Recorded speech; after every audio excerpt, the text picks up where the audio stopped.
10 years ago, fusion had one rule: build it huge. Make the plasma chamber gigantic, and the superheated gas is easier to confine. That mindset gave us ITER, a project so big its main platform covers the area of about 60 soccer fields. Then MIT asked a sharper question. What if you do not grow the machine at all?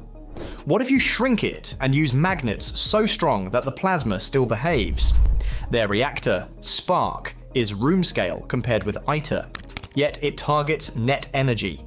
If it works, fusion stops feeling forever. And the gamble starts right now. Why size used to matter?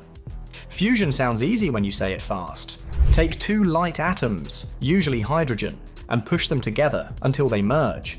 When they fuse, a little mass becomes a lot of energy. The sun does this all day, which makes the dream feel simple. But the sun has a cheat code: gravity. It squeezes fuel under insane pressure because it is enormous. On Earth, we cannot do that, so we use heat.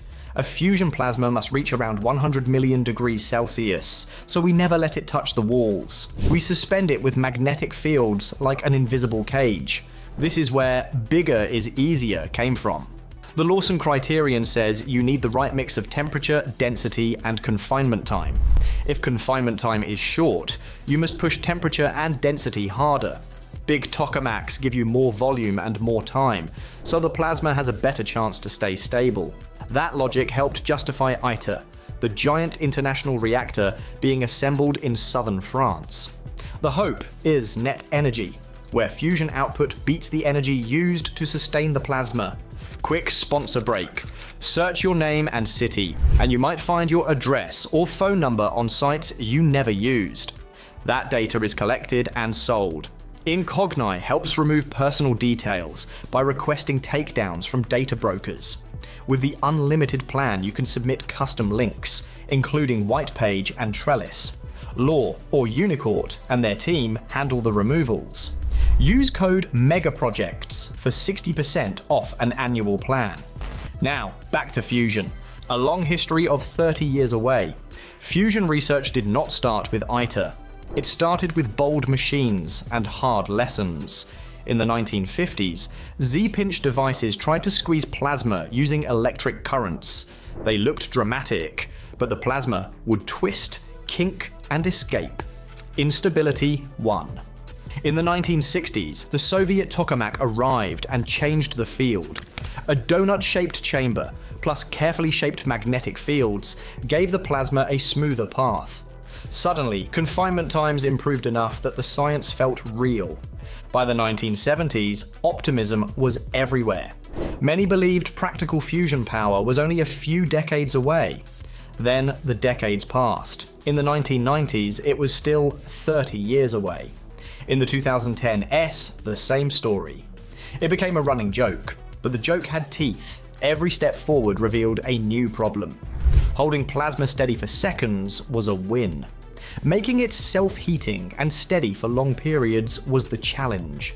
And the bigger these machines got, the slower the cycle became. A small experimental device can be changed, rebuilt, and tested again. A mega project cannot. When you pour billions into a single design, you stop iterating fast. You spend years proving every part is perfect before you even switch it on. So fusion drifted into a pattern of giant plans and long schedules, with cost and complexity rising together. That is why the question from MIT mattered so much. Instead of asking how huge a reactor must be, they asked what would happen if you made the magnets stronger and the machine smaller. It sounds like a shortcut, like building a jet engine out of a hairdryer. But in fusion, magnet strength is not decoration. It is the steering wheel, magnets that change the math. Traditional tokamak magnets are superconductors, but they are picky. They must be cooled with liquid helium to about 4 Kelvin, and their practical field strength tops out near 11 or 12 Tesla. That limit mattered because confinement gets dramatically better as the magnetic field rises. A common scaling says energy confinement improves roughly with the fourth power of the magnetic field. So if you double the field, you can get up to 16 times the confinement performance. That is not a small gain. It is a size-changing gain. The new ingredient is a class of high-temperature superconductors, especially rare earth barium copper oxide, usually called REBCO. Instead of being fragile wire, it comes as tape that can carry massive current without electrical resistance. It also works at higher operating temperatures, around 20 Kelvin in many designs, which simplifies cooling compared with 4 Kelvin systems. Most importantly, REBCO can reach fields above 20 Tesla when engineered correctly. MIT's Plasma Science and Fusion Center teamed up with a spin-off company, Commonwealth Fusion Systems, to push that magnet technology fast. Their idea was not new plasma physics, it was a new engineering lever. Keep the tokamak concept, but shrink the machine by raising the field. Smaller machines can be built faster, tested sooner, and improved more often. Instead of waiting for a single global machine to answer everything, you build a tight prototype, learn, and build the next one. This approach is why SPARC became the name to watch. If the magnets can do what the models say, a compact reactor can chase the same fusion goals as a giant one, but on a schedule and budget that looks more like modern engineering, and less like a multi-generation monument. The day the coil hit 20 Tesla. A claim like "we can shrink fusion" needed a public, measurable proof. That proof came on September 5th, 2021, inside a lab on Albany Street in Cambridge, Massachusetts. The team had spent years turning REBCO tape into a real coil that could survive extreme forces. In these fields, the fight is not only against the heat, it is against stress. Magnetic pressure tries to tear the coil apart, like a giant hand prying it open. On test day, engineers raised the current step by step. Sensors watched temperature, voltage, vibration, and anything that hinted at instability. If the coil quenched, it would stop being superconducting, heat up fast, and risk damage. Then the readout crossed the line, 20 Tesla. It was a record for a fusion-relevant high-temperature superconducting magnet, and it held the field without quenching. Dennis White, a leader of the MIT effort, later said the moment felt like the future shifting. Whether you love the quote or not, the result did shift the conversation. Investors noticed immediately. Within months, Commonwealth Fusion Systems reported raising over $1.8 billion in funding, with backing tied to names like Bill Gates, Google, and major energy firms. Even people who dislike private sector fusion admitted this magnet was real progress, not hype. There was also a cultural lesson. The group moved like a hybrid of a university lab and a startup engineering team. They built hardware, tested it, fixed it, and repeated. Less waiting for international votes, more learning by doing. That speed matters because fusion is full of surprises, and surprises punish slow programs. SPARC, ARC, and the roadblocks. SPARC, often said as SPARC, is still a tokamak, but it is a different philosophy. The name is often expanded as smallest possible affordable robust compact. It aims to be the smallest machine that can plausibly reach net energy.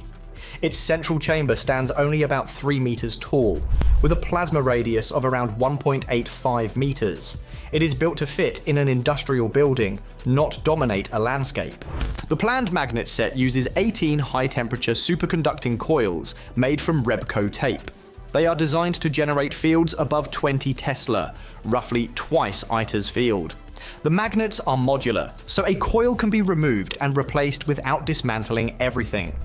The target performance is a fusion gain factor, Q greater than 1, and the design goal is Q10. For context, the JET tokamak in the UK achieved about Q equals 0.67, and ITER also aims for Q10, but not until the mid-2030s. SPARC's schedule has been far more aggressive. Construction began in 2023 in Devons, Massachusetts. Plans have pointed to assembly around 2025, first plasma around 2026, and net energy level tests after that. Cost is part of the pitch too. ITER's total price is often described as north of $50 billion, while SPARC's program has been framed as under $3 billion, largely private. But compact does not mean easy. Stability margins shrink. A small wobble can end a pulse. Neutrons from deuterium-tritium fusion can damage metals and may degrade superconductors over time. Heat exhaust is brutal. The divertor must handle heat fluxes higher than rocket hardware, and SPARC's power density makes that tougher. Tritium supply is limited and decays with a half-life of just over 12 years, so any real industry needs breeding blankets to make more. Even regulation is a new territory, with work underway with the Nuclear Regulatory Commission to define licensing paths. Yet even an imperfect SPARC run would matter. If high-field, compact confinement behaves as predicted, the whole field pivots.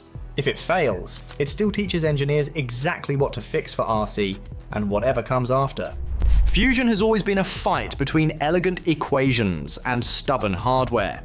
For decades, the safest plan was to scale up and hope the plasma stayed calm long enough. SPARC flips that logic. It is believed that stronger magnets can buy the same confinement in a smaller, faster, cheaper machine.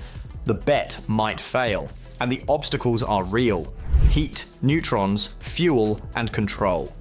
But it is a bet that gets tested soon, not in 30 years. If the cage holds, the fusion story turns from promise to progress. And if it doesn't, the lessons still push every reactor that follows.